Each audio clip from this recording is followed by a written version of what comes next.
할렐루야. 오늘부터 이제 기도원 사사에 대한 그런 말씀을 나누려고 하는데, 여러분 기도원 그러면 뭐가 생각이 날까요? 대부분 이런 생각을 할 거예요. 신앙생활 조금만 하셨으면 기도원 그러면 대단히 믿음이 좋고, 그래서 300명의 용사, 그것도 변변치 못한 무기라고 할 수 없는 항아리하고 그다음에 나팔하고 횃불, 이걸 가지고 메뚜기 떼처럼 수많은 적군들을 물리친 그런 멋진 하나님의 사람, 아마 이렇게 생각이 날 것 같아요. 그러시죠? 근데 이 기도원은요, 기도원이라고 하는 이름의 뜻이 강한 용사라는 뜻이에요. 그리고 나무를 베는 자, 나무를 팍 잘라가지고 쓰러뜨리고 하는 강한 그런 사람이라는 이름의 뜻을 가지고 있긴 해요. 근데 기도원이 처음부터 그렇게 대단한 믿음이 있는 사람이 아니었어요. 이 믿음이라고 하는 것은 처음부터 그렇게 큰 믿음이 되지는 않습니다. 아기가 나서 차차 자라나는 거지요. 아마 내 아기는 낳자마자 금방 걷기를 원하고, 낳자마자 말을 잘하기를 원하고, 그러나 그러지는 않습니다. 점차 성장해 가듯이 우리의 믿음도 이제 성장의 과정을 거쳐야 되는 거예요. 우리 영적인 성장도 이 성장의 과정을 거쳐야 되는 겁니다. 기도원은 처음부터 그런 믿음의 사람이 아니에요. 믿음이 전혀 없는 사람입니다. 그러나 나라를 구하는 위대한 사사가 되었어요. 오늘 이 6장에 있는 말씀을 우리가 잘 깨닫고, 우리들도 하나님이 어떻게 나의 믿음을 성장시켜 가시는가, 나는 지금 어느 수준에 있는가, 이런 부분들을 잘 적용을 해서 우리가 이 시대의 기도원처럼 승리하고 또 나라를 구하고 많은 영혼들을 살릴 수 있는 그런 하나님의 사람들로 되어줘야 될 줄로 믿습니다. 이게 1절부터 보게 되면요, 또 한심스러운 그런 내용으로 되어지고 있습니다. 이스라엘 자손이 또 여호와의 목전에 악을 행하였으므로 또 하나님 보시는데 악을 행했습니다. 그래서 여호와께서 7년 동안 그들을 미디안의 손에 넘겨주시니, 하나님 보실 때 악을 행하게 될 때 하나님이 미디안 손에다가 넘겨버리셨어요, 하나님 백성. 그럴 때 이 미디안은 아말렉 족속과 동방 사람들과 함께 해가지고 이스라엘을 쳐들어와서 지배를 하게 되는 겁니다. 7년 동안. 봄에 곡식 이제 씨를 뿌리려고 하면 그때 쳐들어와서 씨를 못 뿌리게 하고요. 왜 어떻게 심어놓으면 또 와서 그걸 다 걷어가서 뺏어가기도 하고, 너무너무 괴로움이 오게 됐다는 말씀을 여기 하고 있습니다. 6절에 보면 이스라엘이 미디안으로 말미암아 궁핍함이 심한지라, 농사를 못 짓게 하고 또 어떻게 지어놓은 건 다 뺏어가고 하니까 그 먹고 살기가 너무 힘들게 됐습니다. 자, 오늘 우리는 이걸 어떻게 봐야 되냐면, 우리가 하나님이 원하시는 대로 살지 못하게 될 때 이들이 먹고 살기 힘든 것처럼 오늘 우리의 삶에 육신적으로 어려움이 오게 되고, 아니면 영적으로 정말 이거 권고하고 살기 힘든 이런 상태가 됐을 때, 이거 하나님이 이렇게 하셨다는 걸로 적용을 할 수가 있어야 되는 거예요. 하나님이 하신, 또 다시 말해서 하나님 보실 때 내가 합당하지 못해서 내가 지금 충만하지 못하고 내가 안식을 누리지 못하고 있다는 걸 알아요. 여기 미디안이 쳐들어왔다고 말씀을 하고 있는데요. 이 미디안은 족보를 찾아가게 되면 어디서 나왔느냐면 아브라함의 후처 이름이 뭐죠? 그드로라고 하는 여인이었어요. 아브라함이 사라하고 결혼을 해가지고 이삭을 낳고 사라가 나중에 늙어서 죽었는데 근데 아브라함도 그때 많이 늙었어요. 그 하나님의 사람이고 그랬으면 이제 혼자 살면서 정말 하나님만 사랑하고 이렇게 해야 되는데 그 아브라함이 옛날 생각이 나는 거예요. 그래가지고 그 노인네가 또 철을 하나 줬는데 그게 그두라라고 하는 사람입니다. 그를 통해서 또 자녀를 낳는데 그 중에 하나가 바로 미디안이에요.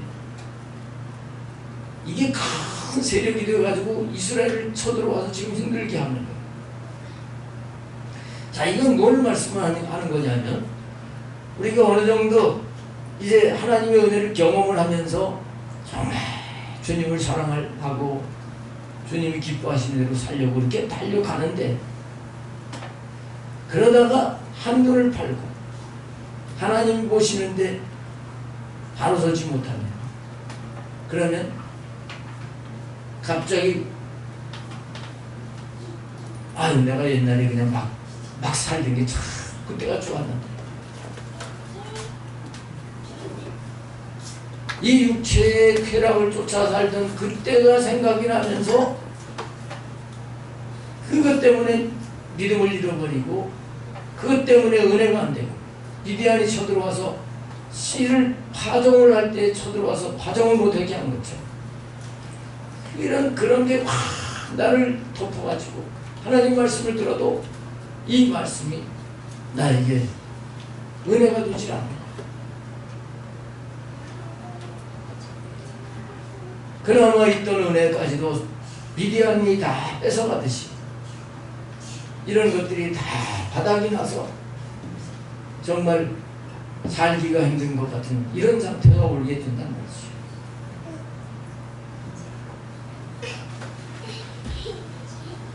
이 자리에 그런 분 혹시 계실지 모르겠어요.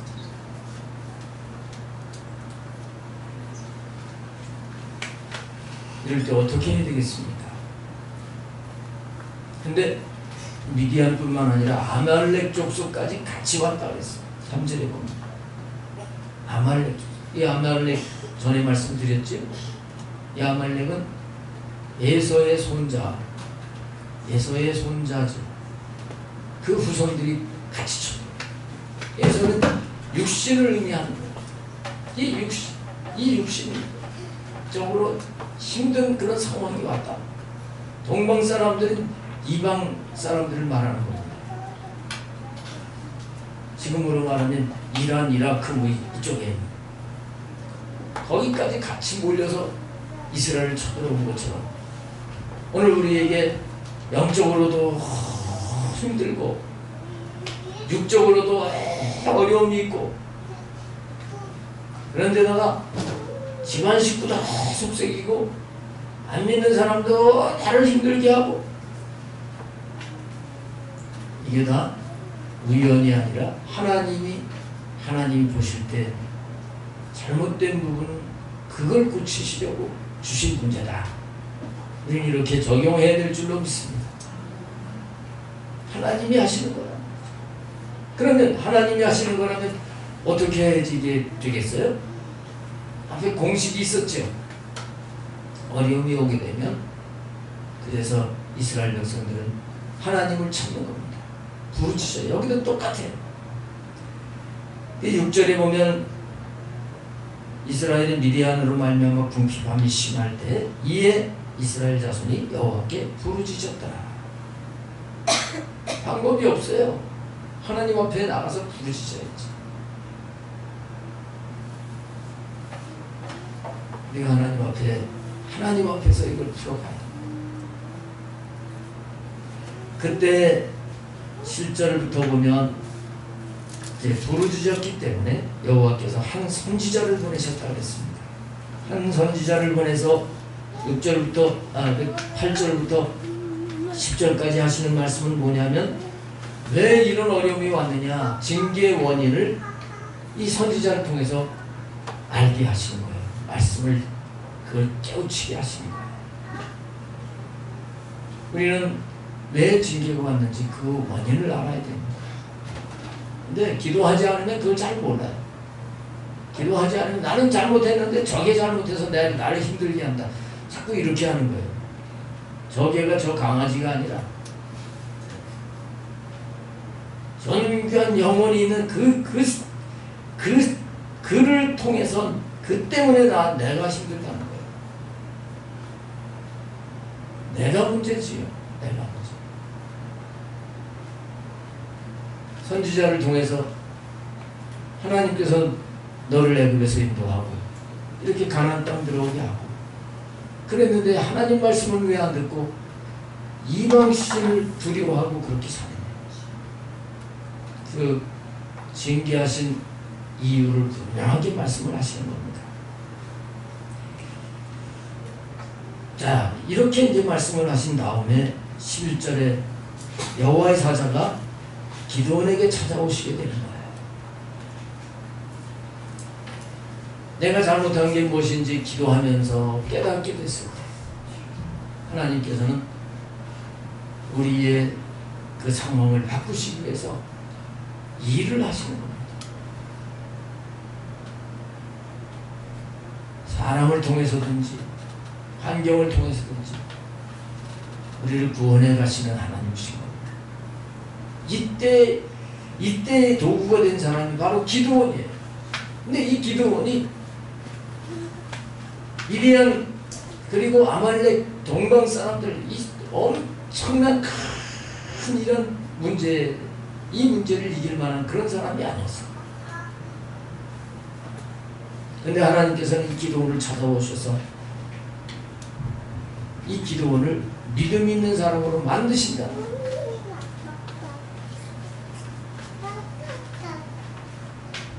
오늘 여러분들의 가정이나 또 환경 그 부분을 하나님께서는 여러분들을 만드셔서 거기서 구원해 내시려고 하시는 것을 깨닫는 은혜가 있기를 바랍니다.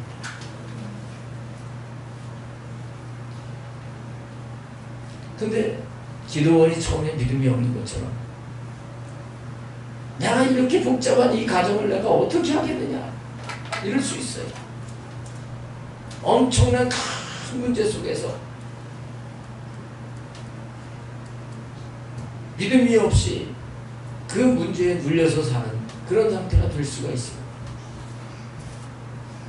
그러나 오늘 이 말씀 속에서 기도하는 결국 하나님 말씀을 듣고 순종하고 그래서 승리하는 그런 위대한 사사가 되었다는 거예요. 우리들도 소망을 가지고 하나님이 우리를 이끌어 가시는 대로 잘 따라가야 될 줄로 믿습니다. 아멘. 자, 그러면 이제 11절부터 한번 보시죠. 여호와의 사자가 상수리 나무에 와서 앉아 있었는데 그때 마침 요아스의 아들 기드온이 미디안 사람에게 알리지 아니하려 하여 밀을 포도주 틀에서 타작하더니 그랬습니다. 미디안 사람들이 파종할 때도 쳐들어와서 파종하지도 못하게 종자까지 뺏어가고 그러지만 그래도 이제 포도나무 같은 거는 어떻게 그냥 있었던 거죠. 그래서 포도 수확을 해가지고 미디안 사람들에게 들키지 않으려고 포도주 틀에서 그 밀을 이렇게 수확을 해가지고 포도주 틀에서 타작을 하고 있었다. 그러니까 이 기드온의 이 모습을 보게 되면 이는요 아주 나약한 모습이에요. 이름은 강한 용사인데 실제는 강하지 못합니다. 여러분, 우리 믿는 사람들은 어떤 이름을 가지고 있어요? 어떤 신분을 가지고 있어요? 우리가 하나님의 자녀예요. 만왕의 왕이 되시는 하나님의 자녀 이름을 가지고 있어요. 또 우리가 하나님 나라의 왕이라는 이름을 가지고 있어요. 근데 실제는 기드온처럼 되게 나약한 모습이 있어요.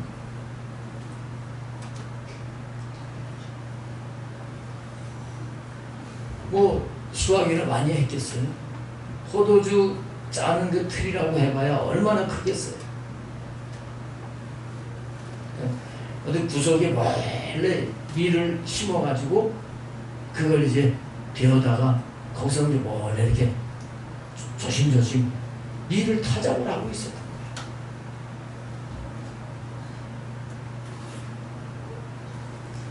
유관순 누나 같은 경우에 16살에 그냥 양동님 망세 그러면서 그냥 뭐 앞장서가지고 독립운동을 하고 그랬다는데 그런 용맹이 없어요. 미디안이 우리나라를 이렇게 못 살게 해. 그러면서 그냥 앞장서 나가가지고 예? 죽음을 무릅쓰고 말이에요. 하다못해 낫을 들고라도 그냥 삽을 들고라도 나가서 적장을 물리치려고 하고 그런 용맹이 없어요. 우리나라가 지금까지 이렇게 되어지는 가운데 정말 열사, 의사, 열사, 그리고 지사 이런 사람들이 굉장한 공을 세웠다고 하잖아요. 저는 이게 구분이 잘 안 됐었는데 의사, 안중근 의사 뭐 이런 사람들은 무기를 가지고 적을 물리쳐 가지고 나라를 구하려고 했던 사람이라고 하더라고요. 그러다가 죽은 사람들. 열사는 무기 안 가지고 맨손으로 대항을 하다가 죽은 사람. 이 열사네요. 지사는 뭐 일본 공산주의 공산당들을 위해서 대항을 했지만 죽지 않고 사는 사람이 지사네요. 이런 사람들 때문에 우리나라가 지금까지 이렇게 잘 세워진 거잖아요. 근데 이 기드온은 그런 게 없어요. 그런 게 없어요. 자기만 먹고 살려고 몰래 숨어가지고 이렇게 밀타작을 하고 있는 그런 나약한 모습.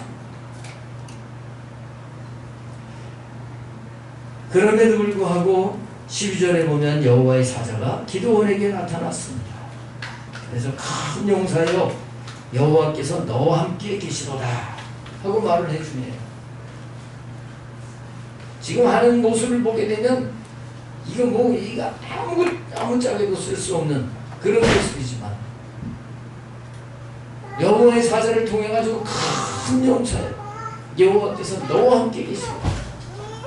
여러분 지금 여러분들의 모습이 정말 별것 아닌 것 같아도 하나님은 여러분들에게 말씀을 하십니다. 너는 큰 용사야. 내가 너와 함께한다. 할렐루야. 우리가 별 볼 일 없어도 하나님이 함께 하시면 우리는 놀라운 능력을 나타내는 자가 될 수 있는 겁니다. 하나님이 함께 계신단 말이에요. 하나님 함께. 근데 우리 교회 성도님들 같으면 네, 아멘 하면서 그래요. 내가 부족하지만 하나님이 함께 계십니까? 그러면 내가 사사가 되겠습니다. 90%는 그렇게 다 일어날 것 같아요. 근데 기드온이 그렇지 못했어요. 자, 13절 보세요. 기드온이 대답하는 걸 보세요. 믿음이 하나도 없습니다. 오 나의 주여 여호와께서 우리와 함께 계시면 어찌하여 이 모든 일이 우리에게 일어났나이까. 하나님이 계시는 걸 계시는 거예요. 하나님이 계신다고 하면 이런 어려운 일이 이게 일어나겠어요? 이 말은 하나님에 대해서 완전 불신하는 거예요. 선지자를 통해서 이건 하나님이 하신 것이고 왜 이런 문제가 왔는지 그 원인을 말씀을 들었어요. 근데 말씀도 받아들이지도 않고 하나님이 하셨다는 걸 그걸 인정을 안 하는 겁니다. 이 말 속에는 원망 불평만 잔뜩 있는 거예요. 그래서 또 우리 조상들이 일찍이 우리에게 이르기를 여호와께서 우리를 애굽에서 올라오게 하신 것이 아니냐 한 그 모든 이적이 어디 있나이까. 이제 여호와께서 우리를 버리사 미디안의 손에 우리를 넘겨주셨나이다. 이렇게 얘기를 했습니다. 조상들이 무슨 애굽에서 그냥 기적을 체험을 하고서 홍해를 가르고 요단강을 갈라서 이렇게 왔다고 얘기를 내가 들었는데 그게 무슨 그게 다 내 꾸며낸 소설 같은 얘기지. 무슨 하나님이 그러십니까? 지금 이런 상태인데 이건 이런 상태인데 이게 하나님이 하신 거라 그러면 이게 우리를 사랑하시는 겁니까? 뭡니까? 원망 불평이 잔뜩 쌓여가지고 대드는 거예요. 기드온이 이런 사람. 여러분들도 하나님 말씀 믿어지지 않고 무슨 하나님이 함께 계시냐 이런 마음이 막 일어나고 원망 불평이 자꾸 생기고 하는 그런 분들은 없는지 모르겠어요. 그래도 소망을 가지시기 바랍니다. 기도는 멋진 강한 용사가 됐어요. 이런 모습이었지만 이 다음 장으로 넘어가면 이 미디안 연합군을 물리치는 거예요.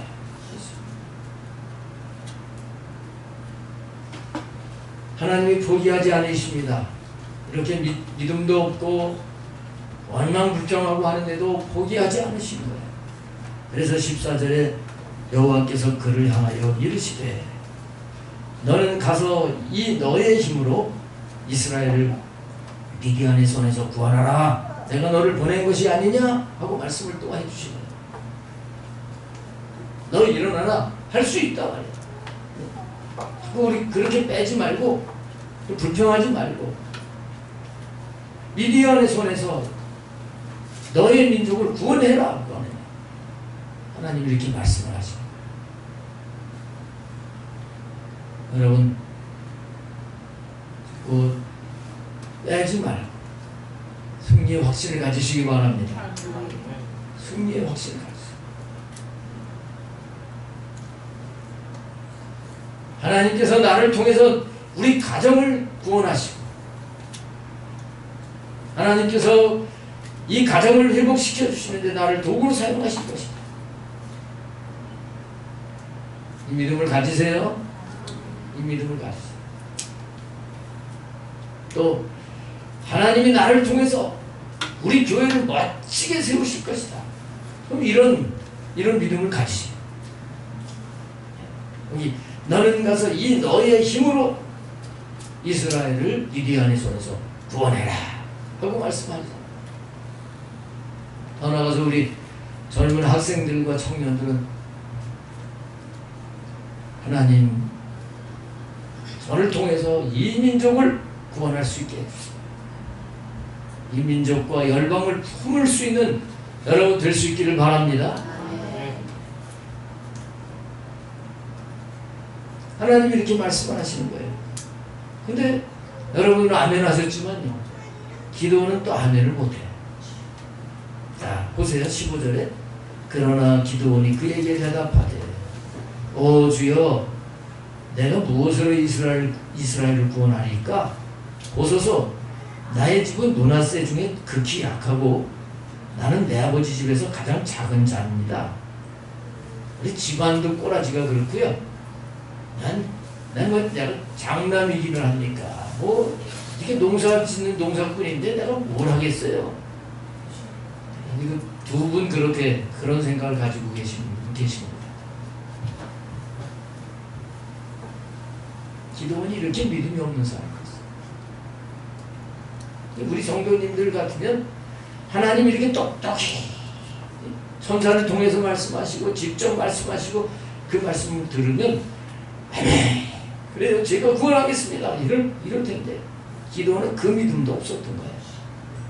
그 믿음이 없었어요. 근데 여기서 이제 중요한 것이 뭐냐면 그 15절에 기도원의 이 고백이 믿음이 없는 고백이기도 하지만 자기 자신의 무능을 발견하는 그런 과정이라고 하는 게 중요한 겁니다. 우리는 세상적으로 어떤 조건이 혹시 있다고 할지라도 그것 가지고 민족을 구원하는 게 아니다. 나의 지혜나 지식이나 재능이나 나의 어떤 조건을 가지고 뭘 하는 게 아니라고 하는 걸 알아야 됩니다. 하나님이 함께 하시지 않으면 나는 아무것도 할 수 없는 걸 알아야 됩니다. 그럴 때 하나님이 하시는 거예요. 할렐루야. 난 집안이 괜찮기 때문에 뭘 할 거다. 하나님은 그런 사람을 통해서 역사하시지 않습니다. 우리가 찬송 드린 것처럼 주 없이 살 수 없어요. 주님이 없이는 살 수가 없어요. 이렇게 고백하는 그 믿음을 가진 그런 자를 통해서 하나님이 나타나시는 걸 깨닫는 은혜가 있기를 바랍니다. 기도원이 여기 믿음이 없지만 그러나 기도원은 자기 자신의 실체를 아는 거예요. 내가 지금은 이렇지만 내가 그래도 포도 농사를 짓는 사람이고 조금 있어 보라고 해요. 포도 농사 지어서 돈 벌고 내가 지금 내 이런 모습이 아닐 거라고. 그거 별것 아닌 거 말이야. 포도밭 조금 있는 거 큰 붙잡고 이렇게 나설 수도 있는데 기도는 그렇지 않았어. 나는 정말 아무것도 내세울 것 아는 것 아무것도 없습니다. 이렇게 지금 고백을 하는 것입니다. 고백을 하는 겁니다. 우리는 정말 내가 아무것도 할 수 없는 존재라는 걸 알아야 되는 것입니다. 이렇게 고백을 했을 때 16절에 여호와께서 그에게 또 말씀을 하십니다. 내가 반드시 너와 함께 하리니. 내가 아무것도 아니라고 할 때 하나님은 그래 내가 너와 반드시 함께 하겠다. 하나님 이러시는 하나님이신 겁니다. 그러나 내가 할게요 그러면 하나님은 그래 네가 해라 하고 뒷짐짓고 계십니다. 반드시 내가 너와 함께 하리니 내가 미디안 사람 치기를 한 사람 치듯 하리라. 한 사람 이기는 거 쉽지 않아. 지금 어마어마한 연합군 대적이 쳐들어왔는데 한 사람 치듯이 그래서 쉽지는 않지만 그래도 분명히 하나님이 함께 하심 속에 승리하게 될 것이다. 하나님이 이렇게 말씀을 해주시고 있습니다. 여러분 하나님은 오늘 우리에게도 이렇게 우리가 믿음이 없는데도 포기하지 않으시고 계속 말씀을 듣게 하시고 우리에게 힘을 얻게 하셔서 믿음이 자라게 하시는 그런 은혜의 하나님이신 것을 알아야 됩니다. 오늘 믿음이 떨어졌거나 믿음이 없는 여러분들이 오늘 하나님 말씀을 들으시길 바랍니다. 내가 너와 함께하여 너를 힘들게 하는 그 모든 미디안을 한 사람 치듯 그렇게 이기게 할 것이다. 할렐루야. 이 믿음을 갖기를 바랍니다. 이 믿음을 가지시오. 주님 말씀을 받아들여야 됩니다. 자 여기서부터 기도는 이 여호와의 말씀을 받아들이는 거예요. 말씀을 받아들일 때 변화가 일어나는 것입니다. 17절에 기도원이 그에게 대답하되 만일 내가 주께 은혜를 얻어 싸우면 나와 말씀하신 이가 주 되시는 표징을 내게 보이소서. 아직도 온전치 못하지만 만일 하고 이렇게 말하고 있습니다. 만일 내가 주께 은혜를 얻어 싸우면 지금 은혜를 얻은 거예요. 벌써 여기 계신 여러분들 주님의 은혜를 전부 받은 사람들입니다. 받은 사람들이에요. 많이 얻어 싸우면 그럴 필요가 없어요.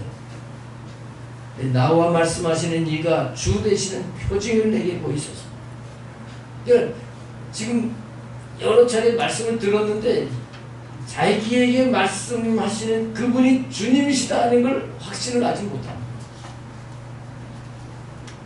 그러나 믿음이 좀 생겨져 가지고 막 불신하고 이렇게 하는 게 아니라 표징을 보여달라는 거예요.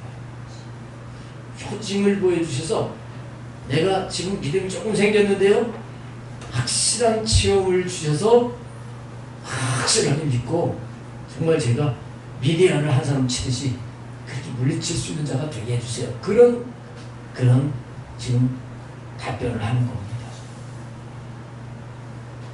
발전됐지요? 여러분 아무리 믿음이 없어도 자꾸 말씀을 들으면 이렇게 믿음이 생겨지게 돼 있어요. 그 가운데 믿음이 껑충 성장을 할 수 있는 그런 중요한 그 계기가 생겨져야 되는데 그게 뭐냐면 표징이 필요하다. 표징. 이 표징을 다른 말로 하게 되면 영적인 체험이에요. 하나님이 나와 함께 하시는 하나님의 임재 체험이라든지, 내가 기도했는데 기도 응답이 된 체험이라든지, 아니면 여러 가지 기적과 같은 이런 이적이 체험되는 이게 표징입니다. 그거 보여주세요. 이렇게 나온 거예요. 여러분이 신앙생활을 하면서 체험이 필요합니다.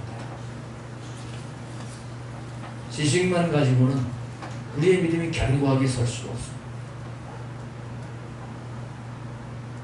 여러분, 육체의 한계를 뛰어넘는 하나님이 하시는 기적을 체험할 수 있기를 바랍니다. 이 기도원의 표징을 내게 보이소서 한 것처럼 하나님 앞에 기도하세요. 하나님, 저에게도 표징을 주세요. 제가 하나님을 아직 안 믿는 건 아닙니다.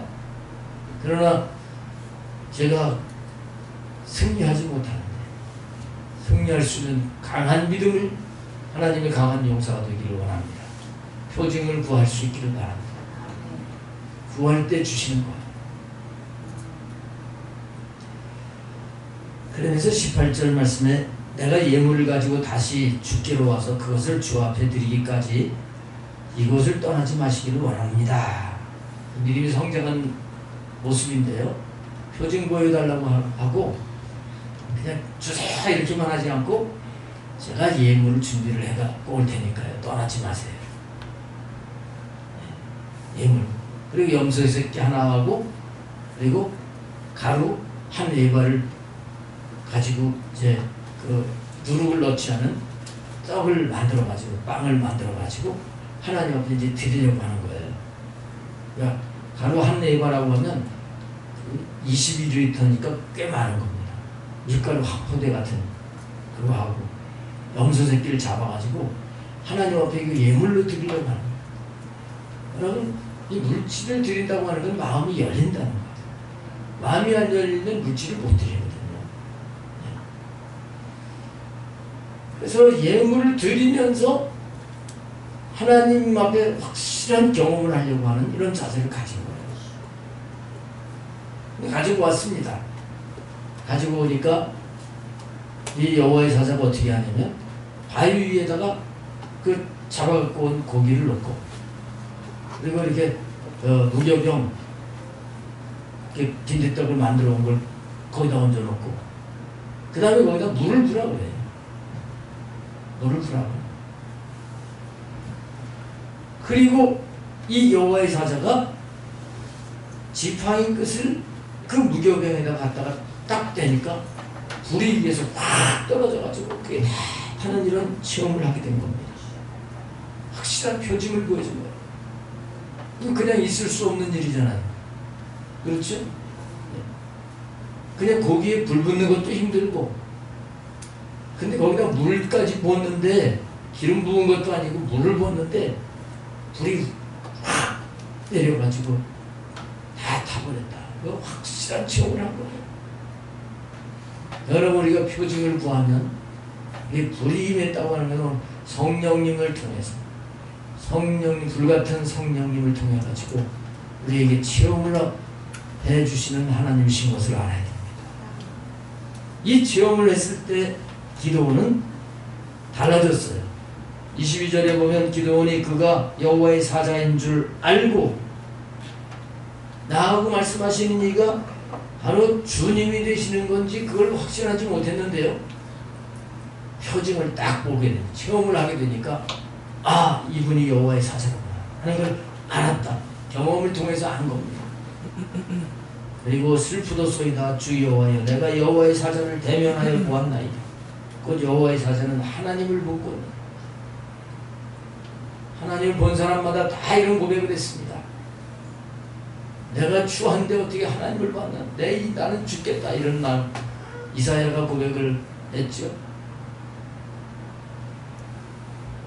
하나님을 정말 만나고 하나님 앞에서 자기는 너무 추한 존재라고 하는 것을 발견하게 된 겁니다.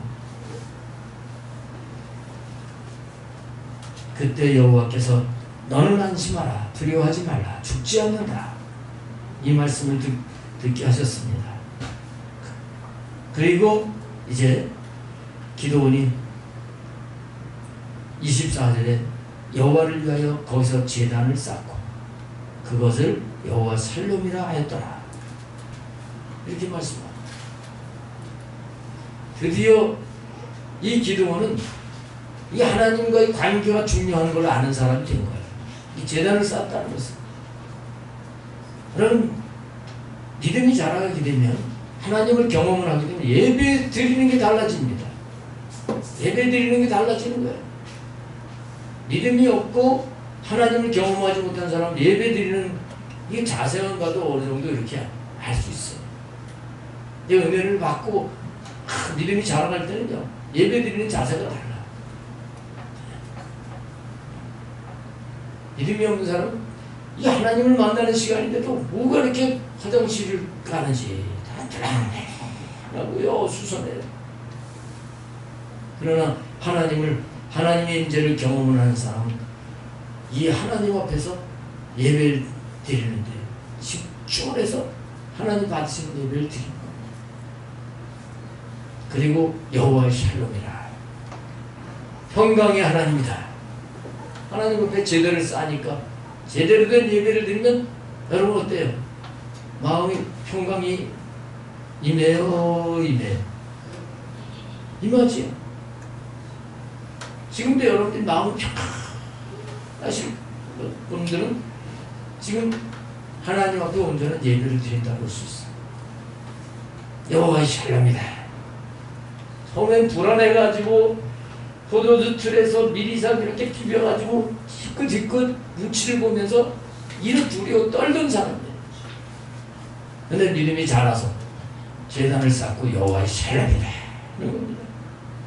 그때 그날 밤에 여호와께서 또 기도원에게 너 7년 된 수소를 끌고 와라. 그리고 바알 제단 아세라 그 목상 깨트려버려라 이런 말씀을 듣게 되고 그 말씀대로 순종을 하는 말씀이 쭉 이어서 나옵니다. 이건 뭐냐 하면 7년 된 수소를 잡아 바친다는 것은 하나님께서 7년 동안 미디안의 압제 속에 있던 것에서 해방시켜 주시겠다고 하는 그런 의미고요. 바알과 아사랴 신을 섬겼기 때문에 그 고통을 7년 동안 지금 받고 있는 것입니다. 너 그거 없애버려라. 그래서 순종을 해서 사람들이 우상 없애니까 벌벌 떨고 있었는데 기도원이 이것을 했을 때 여룻바알이다. 그리고 별명을 붙여줘요. 이건 바알하고 싸운 사람이다. 이런 이름을 갖게 된 겁니다. 여러분 믿음이 성장을 하게 되면 뭐가 달라집니까? 하나님을 만나고 경험한 사람은 하나님만 섬기지 다른 것은 바알을 물리치고 아세라를 깨트려 버리듯이 이 우상을 제거하는 거예요. 버리는 거예요. 다른 거 사랑하는 걸 버리는 거예요. 이렇게 성장할 수 있기를 바랍니다. 이렇게 한 후에 이제 뒤에 말씀은 이제 드디어 미디안과 아말렉과 동방 사람들 쳐들어온 그들을 대항하기 위해서 출전 준비를 하는데 하나님의 영 성령이 그에게 임하게 되는 겁니다. 그런 나팔을 불 때 같이 싸우러 갈 사람들이 몰려오게 되고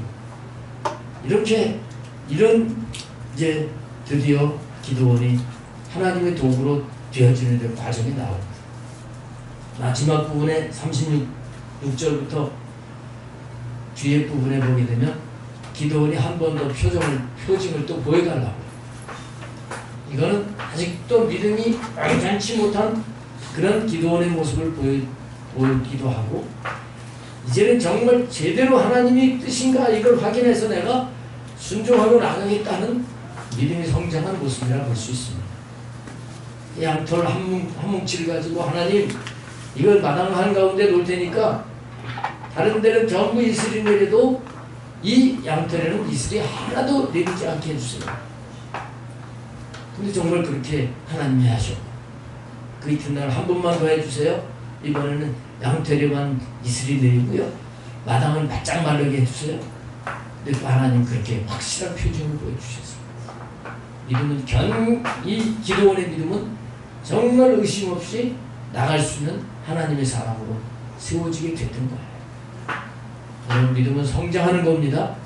근데 하나님이 기드온을 이렇게 믿음을 성장시키신 것처럼 여러분들과 저의 믿음도 계속 성장시켜 가시고 있어요. 소망을 가지시기 바랍니다. 소망을 가지세요. 그래서 하나님이 나를 아름답게 성장시켜서 기드온과 같이 멋진 이 시대의 사사의 역할 감당하게 하시려고 하시는 걸 알고, 또 주님의 말씀을 듣고 순종하고, 그리고 하나님이 채용해 주실 것을 믿고 기도하면서 나가면 하나님께서 견고한 믿음, 큰 믿음으로 우리 이름답게 강한 용사로 하나님이 사용해 주실 줄로 믿습니다. 기도하겠습니다.